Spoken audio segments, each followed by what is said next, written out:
வணக்கம், நான் உங்கள் அடகிருஷ்ணர். இப்போ என்னென்னு பார்த்தீங்கன்னா, இப்போது லேட்டஸ்ட் ட்ரெண்டு மாடல் ஆச்சு. என்னென்னு பார்த்தீங்கன்னா, எந்த மாதிரி கொள்ளையடிக்கலான்னு ஆக்சுவலி அந்த துறையோட அவங்க தூய்மை பணியாளர் ஸ்ட்ரைக் பண்ணாங்க. ஆக்சுவலி ஸ்ட்ரைக்குன்னு வந்து அமைதி போராட்டம். நல்லா புரிஞ்சுக்கோங்க. அவங்களுக்கு தர வேண்டிய வேலையை மட்டும்தான் கொடுங்க.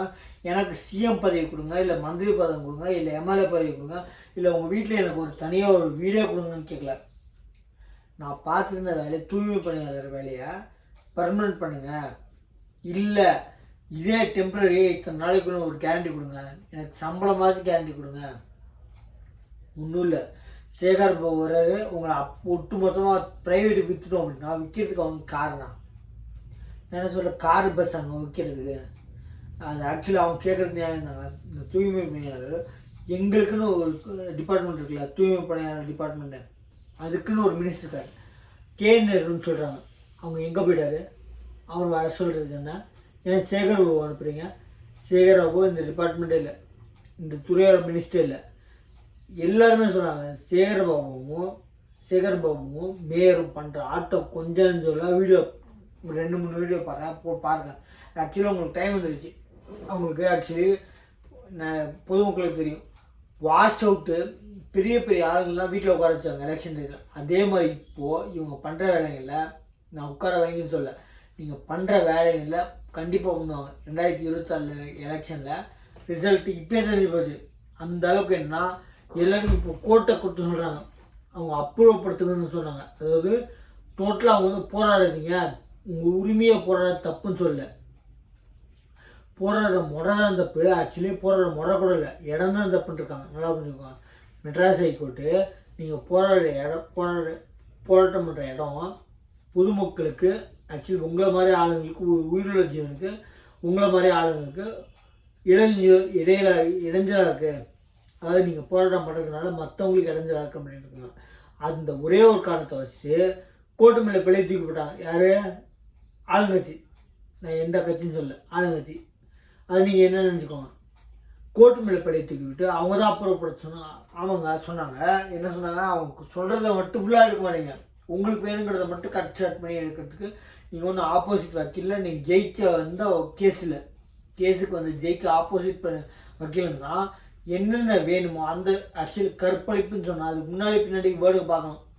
எந்த கோர்ட்டில் பண்ண சொல்லுவாங்க, உனக்கு வேணுங்கிற மட்டும் எடுக்காத, முழுசாக சென்டென்ஸை படின்னு. அது மாதிரி கோர்ட் என்ன சொன்னிச்சு, அவங்க போராடுற இடம் மட்டும்தான் தப்பு. அது அந்த இடத்துனால அவங்க போராடுறதுனால மற்ற ஆளுங்களுக்கு பொதுமக்களுக்கு இடைஞ்சலாக இருக்கு அப்படின்னு இருக்கான். அதனால அப்புறப்படுத்துங்க அப்படின்னு. இந்த போராட்டத்தை கலைச்சிருங்க, அவங்க எப்படி உரிமை கொண்டாடலாம் அப்படின்னு எந்த ஒரு இடத்துலையும் கேட்கல. நல்லா புரிஞ்சுக்கோங்க. ஆக்சுவலி பொதுமக்களுக்கு இடைஞ்சலாக இருக்குது நீங்கள் இருக்க இடம், போராட்டம் பண்ணுற இடம்னா ஆக்சுவலி நீங்கள் கவர்மெண்ட்டு ஆளுங்கட்சி என்ன சொல்லிருக்கணும், கோர்ட்டு உத்தரவு போட்டிருக்காங்க. அப்போ பொறுமையாக போய் சிஎம் போய் பேசிக்கணும். சிஎம்க்கு உடம்பு சரியில்லை, இப்போ தான் கரெக்டாக உடம்பு சரியில்லாமல் போயிடும். அப்புறம் துணை சிஎம், அவங்களுக்கும் உடம்பு சரியில்லை, அவங்க பொண்டாட்டி, அவங்க பிள்ளைங்க எல்லாருக்குமே இப்போ தான் கரெக்டாக இந்த உடம்பு சரியில்லாமல் போயிடும். இது நான் சொல்லுங்க, இந்த வீடியோ சொல்லியிருக்காங்க. இந்த வீடியோ அந்த ஆக்சுவலி அந்த பேட்டி எடுத்தவங்க பார்த்துட்டு இந்த சவுக்கு சங்கர் இந்த மாதிரி ஒரு சில ஆளுங்கள் இருக்காங்க, இவங்களுக்கெல்லாம் அறிவே இல்லைங்க. என்ன தான் தூக்கிட்டு போய் நீங்கள் நல்லது பேசினாலும் உண்மையை பேசினதால தான் கையை உடைச்சாங்க. நல்லா பார்த்துக்கோங்க. சவுக்கு சங்கரை கொஞ்சம் கூட மனிதாபனம் இல்லை. ஆமாங்க, உண்மையை பேசினதால போய் கையை உடைச்சாங்க. அப்பயும் திருப்பி வந்து நான் உண்மையை பேசினா அப்போ என்ன தைரியம் இருக்கணும்? அப்போ கையை ஒழுங்காக உடைக்கலாம் அர்த்தம். நல்லா புரிஞ்சுக்கோங்க. பொதுமக்களை எப்பயுமே அதையே பார்த்துருக்க மாட்டாங்க, வருவாங்க. ஏன் உங்களுக்கு ஜல்லிக்கட்டு போராட்டம் இல்லையா? நல்லா மனசு வச்சுக்கோ. ஜல்லிக்கட்டு போராட்டம் பொறுமையாக நடத்துனாங்க. ஆனால் நீங்கள் பண்ணுறது மனுஷனுக்கு ஒரு பொறுமையை சோதிக்கிற நிலைமை நீங்கள் பண்ணுறது. அது ஆக்சுவலி அந்த ஒரு நீலம் ஒரு சேனல் வந்திருக்காங்க, சோஷியல் மீடியா பக்கா வீடியோஸ் எடுத்து போட்டிருக்காங்க. இது எது ஆக்சுவலி உடனே சொல்லுவார் சேகர் பாபு, நான் வந்து உங்களுக்கு பேட்டி கொடுக்காதனால அதை நீங்களாக வந்து வீடியோ எடுத்து போட்டீங்க அப்படின்னா நீங்கள் வந்து அவ்வளோ இப்போ டிவியோட சோஷியல் மீடியா ஜாஸ்தி. ஒருத்தர் வீடியோ பாருங்கள், எங்களுக்கு ஓட்டு வந்து யாரும் போட வேண்டாம், எங்களுக்கு டிஎம்கே குடும்பம் சார்ந்த மட்டும் போட்டால் போதும், நீங்களாம் மூலையில் கூட இல்லை, வீட்டில் கூட உட்கார முடியாது. நல்லா புரிஞ்சுக்கோங்க. வீட்டில் உட்கார நிலைமைக்கு கூட உங்களுக்கு ஒரு பர்சன்ட் ரோடு கூட வராது. ஏன்னா உங்களே தானே ஆச்சு அப்படிங்கிற கேட்டால் மாடல் ஆச்சு. சிஎம் வரல, துணை சிஎம் வரல, ஆனால் பேச்சு மட்டும். இப்போ டிவிக்கு புது கட்சி, அது என்னன்னு தெரியல, யாருன்னு தெரியல, ஆக்சுவலி விஜய்ன்னு நினைக்கிறேன். ஏன்னா சொன்னால் அதுக்கு இதுக்கும் குத்து சொல்லுவாங்க. இது டிவிக்கு தமிழ்நாடு வெற்றி கழகம் பார்ட்டியோட தலைவர் விஜய் அவர்கள் ஏன் அந்த இடத்துக்கு வரலன்னா, கூட்டம் சேர்ந்துடும் டிஎம்கே சொல்கிறாங்க. வந்தால் கூட்டம் சேர்ந்துடும் இவர் எப்படி ஆட்சி நடத்துவார்னா, நல்லா புரிஞ்சுக்கோங்க. ஆக்சுவலி இதை வச்சு நீங்கள் நீர் அரசியல் பண்ணுறீங்க. நான் போனேங்க, அவங்க கூட உட்காந்து சாப்பிட்டேங்க, டீ குடித்தேங்க, தூய்மை பணியாளர் கூட அவங்களோட நின்று டீ சாப்பிட்டேன், பிரியாணி சாப்பிட்டேன் அப்படின்னா, ஆக்சுவலி நீங்கள் செஞ்ச பிரியாணி உங்களுக்காக அவங்கள கூப்பிட்டு கலைச்சிருக்கீங்க. என்ன பண்ணியிருக்கணும், அவங்க சாப்பாடை சாப்பிட்ருக்கணும், இல்லை அவங்க இடத்துக்கு போய் சாப்பிட்ருக்கணும், இல்லை உங்கள் சாப்பாடே செய்யுங்க, அவங்க இடத்துக்கு போய் நீங்கள் உட்காந்து சாப்பிட்ருக்கணும். அதுவும் இல்லை. ஆனால் மூச்சுக்கு முன்னொருத்தர் இப்போ இறந்தார்ல பிஜேபி, இது யாரோட பேர், ஆம்சாங் கொலை பண்ணாங்கல்ல, அவர் ஒரு வீடியோ போட்டிருந்தார். அதனால கூட இறந்துறான்னு தெரியல. ஆக்சுவலி சாப்பிட்டேன் உங்க கூட நீ டீ குடிச்சுன்னு சொல்கிறதே வந்து ஜாதி தான். ஆக்சுவலி அது ஒரு class, high class low class பிரிக்கிற தன்மை தான். அந்த வீடியோ அப்லோட் பண்ணுற பாருங்கள், தெளிவாக சொல்லியிருக்காரு. அந்த மாதிரி பீத்திக்கிறீங்களே, நான் போய் உங்க கூட நீ திருநெல்வேலி சாப்பிட்டேன், உங்க கூட நீ சாப்பிட்டேன், கூட நீ டீ குடித்தேன் அப்படின்னு சொல்கிறதே வந்து பேத்தம் பண்ணுறதான்.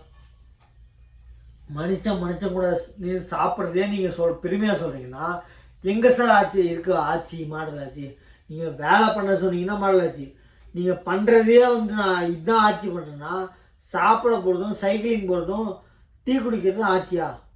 ஆக்சுவலி பக்கா வந்து ரிசல்ட் எப்படின்னா 2026 பக்கா தெரியுங்க. ஏன்னா அந்தளவுக்கு நைட்டாக வெறும் கோர்ட்டு சொல்லிட்டாங்க. கோர்ட்டு வந்து அந்த இடத்த தான் கிளியர் பண்ணி சொல்லுங்க, அப்ரூவ் படுத்துங்க, அந்த இடத்துலேருந்து அப்ரூவ் படுத்துன்னு சொல்லியிருக்காங்க. அந்த கூட்டத்தை கலைங்க, அந்த இடத்துலேருந்து அப்படின்னு இருக்காங்க. நீங்கள் கூட்டத்தை கலைஞன்ற மட்டும் எடுத்துட்டீங்க, உங்களுக்கு தேவையான மட்டும் எடுத்துக்கிட்டீங்கன்னா 2027 ரொம்ப நாள் இல்லைங்க. உங்களுக்கு தெரிஞ்சு போச்சு, உங்களுக்கே தெரிஞ்சு போச்சு இருக்கிற சுருட்டிடலாம் அப்படின்னு. அதனால் சுட்டிட்டு போகிறீங்க. வாழ்க்கையில் இனிமேல் எலெக்ஷனுக்கு ஓட்டு கேட்டு கூட நீங்கள் போக முடியாது, அந்த அளவுக்கு பண்ணிருக்கீங்க. நைட்டு நீங்கள் வச்சு அடிக்கிறது. ஆக்சுவலி அவங்க சப்போர்ட்டுக்கு வந்த ஒரு சமூக ஆர்வலர் லேடி, சரிங்களா, ஒரு பெண்மணி, அவங்களுக்கு சப்போர்ட்டாக வந்தால் சில பல அட்வொகேட்ஸ், இவங்கெல்லாம் கூப்பிட்டு போய் நைட்டெல்லாம் வச்சு அடிச்சிருக்கீங்க. அந்த பொண்ணோட கையை உடச்சிருக்கீங்க. கையை உடச்சி ஹாஸ்பிட்டலுக்கு கூப்பிட்டு போகிறேன். கிட்டத்தட்ட அவர் சொல்கிறாங்க ஸ்டாலின் கூப்பிட்டு போகிறேன், அங்கே கூப்பிட்டு போகிறேன், மருத்துவமனை, சரிங்களா, ஸ்டான்லிக்கு கூப்பிட்டு போகிறேன், ஸ்டான்லிக்கு கூப்பிட்டு போகிறேன் இப்படின்னு கூப்பிட்டு போய் அடுத்த நாள் காலையில் வரைக்கும் சுற்றிருக்கீங்க. அப்போ கை உடஞ்சதோடு அந்த பையன் சாப்பிட்டேன். அந்த பொண்ணு சொல்கிறாங்க, அஜித் குமார் மாதிரி என்னையும் சாவடிக்க பிளான் பண்ணிட்டீங்க. ஒரு ஆள் கூட ஏசிலேருந்து டிசிலேருந்து கமிஷனர் வரைக்கும் இன்ஸ்பெக்டர்லேருந்து யாருக்குமே ஒரு ஆளுக்கு நேம் பேஜ் இல்லை. அப்போ பேர் கண்டுபிடிச்சி வீடியோ எடுத்தீங்கன்னா தெரிஞ்சிடும், உங்கள் குட்டு வெளில வந்துடும் அப்படின்னா. ஏன்னா அடிக்கிறது வந்து வக்கீல நல்லா பண்ணிக்கோங்க. இதுவே நீங்கள் வக்கீலை அடிச்சிருக்கீங்களே, வக்கீலை அடிச்சிருக்கீங்க, தப்பே இல்லைங்க. ஏன்னு சொன்னால் தமிழ்நாட்டில் போராட்டம் பண்ணுறது ஒரே ஒரு தான், வக்கீலுங்க. அம்மானா பாய்க்கன்னு சொல்லுவாங்க. கோர்ட்டு போவேன், நான் சட்டத்தை மதிக்கிறேன், அதனால வந்து அமைதியாக போராடுறேன் அப்படின்னு சொல்லிட்டு பாய் கட்டுனாங்க. கோர்ட்டுக்கு போகாமல் புறக்கணிக்கிறது. இதுவே நீங்கள் கர்நாடகா டெல்லியில் கை வச்சுருந்தீங்கன்னா ஒட்டுமொத்த இராணுவ ஆட்சியை நீங்கள் கூட்டிருந்தாலும் தொலைஞ்சிங்க, நீங்கள் தொலைஞ்சிங்க. ஏன்னா நான் கண்ணார பார்த்துருக்கேன், ஒரு போலீஸு பட்டாலுமே வந்தாலும் ஒரு வக்கீல் மேல் கை வச்சிட்டாங்கன்னா தொலைஞ்சாங்க. போலீஸ்காரன் கண்ணே இருந்தாலும் கண் யூஸ் பண்ண மாட்டாங்க, பின்னாடி வச்சுருவோம் கண்ணை. நம்மளே ஏதாச்சும் சுட வந்துடும், நம்மளே ஏதாச்சும் கொண்டு அடிச்சிருவாங்க. ஒவ்வொரு ஆளும் ஒரு அடிக்க மாட்டாங்க. ஒரு அப்படின்னா ஒட்டுமொத்த கோர்ட்லேயும், ஆக்சுவலி நான் சொல்கிறது ஒரு எக்ஸாம்பிள் வச்சுக்கோங்க, ஹைதராபாத், டெல்லி, பெங்களூரில் 1,06,000 பேர், பெங்களூர் மட்டும், கர்நாடகாவில் பெங்களூரில் மட்டும் 1,06,000 பேர் ஒரு போலீஸ்காரங்களில் ஒரே ஒரு அப்படின்னா என்ன ஆவீங்க? ஆக்சுவலி தமிழ்நாடு என்னன்னா இராணுவ ஆட்சியில் அதோட மோசம் நடந்துருக்கு. நான் வந்து கண்ணார பார்த்துருக்கேங்க. நீங்கள் ஆக்சுவலி நீங்கள் பார்க்கல, நீங்கள் அதே கையை இப்போ வச்ச கையை நீங்கள் அவ்வளோ தில் இருந்துச்சுன்னா மொத்த பட்டாளமையும் கூட்டிகிட்டு பெங்களூரில் டெல்லிக்கு கூப்பிட்டு போங்க, உங்கள் பட்டாளத்தை கூப்பிட்டு போங்க. தமிழ் வக்கீலை ஏன்னு சொல்லி பாருங்கள். அதுக்கப்புறம் நீங்கள் நடக்கிறத பாருங்கள். நீங்கள் அப்புறம் பாருங்கள், அப்புறம் தெரியும் ஆட்சியில் இருக்கீங்களா இல்லை நீங்கள் ஆட்சியில் திருப்பி வர்றதுக்கு ஓட்டு கேட்க முடியுமான்னு அப்புறம் கேட்டு பாருங்கள். நம்ம சேனலை சப்ஸ்கிரைப் பண்ணி பாருங்கள். தேங்க்யூ.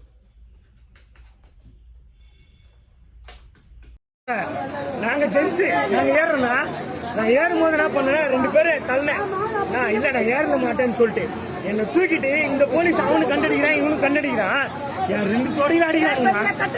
அடிச்சுட்டு ஏதோ இந்த காலில் வச்சு என்னை மெத்திக்கிறாங்க.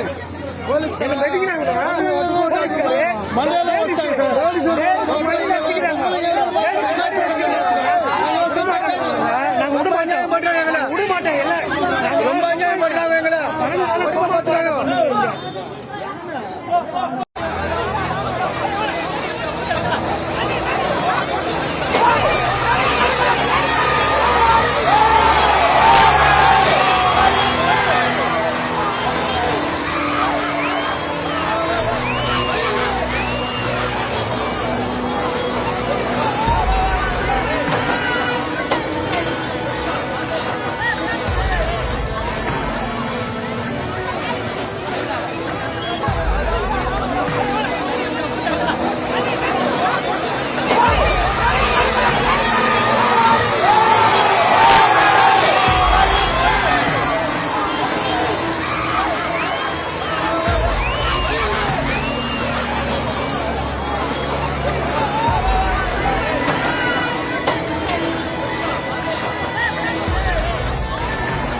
இரவு காவல்துறை 2 மணிக்கு மேல அராஜகமாக இன்னைக்கு இருந்து பெண்களை கைது செஞ்சிருக்காங்க. எல்லாரும் அடிச்சிருக்காங்க. ரத்த காயம் வந்துட்டு பெண்கள் கையை உடைச்சிருக்காங்க. எங்க கை உட்பட உடைக்கிறதுக்கு ட்ரை பண்ணிருக்காங்க. சண்டையை கழிச்சிருக்காங்க. பெண்களுடைய ஜாக்கெட்டை கிழிச்சிருக்காங்க. சேலையை பிடிச்சிருக்காங்க. மார்பகங்களை கை வச்சு எடுத்திருக்காங்க. ஆண் போலீஸ் பண்ணிருக்காங்க. ஆண் காவல்துறை உயர் அதிகாரிகள் பண்ணிருக்காங்க. இது எல்லாமே அங்க இருக்கக்கூடிய வீடியோஸ்ல இருக்கு. மிகப்பெரிய பாலியல் அத்துமீறல் வன்முறையில தமிழ்நாடு அரசாங்கத்துடைய காவல்துறை ஈடுபட்டிருக்கு. இது மோசமான செயல். தமிழ்நாட்டு மக்களுக்கு நீதி வழங்கணும் நான் கேட்கிறோம். மாணவர்களே, இளைஞர்களே, நீதிக்கு வாங்க. இந்த தொழிலாளர்கள், ஒடுக்கப்பட்ட தொழிலாளர்கள், அறிஞர்கள், ஆயுத மக்களை காப்பாத்துக்காக இறங்க.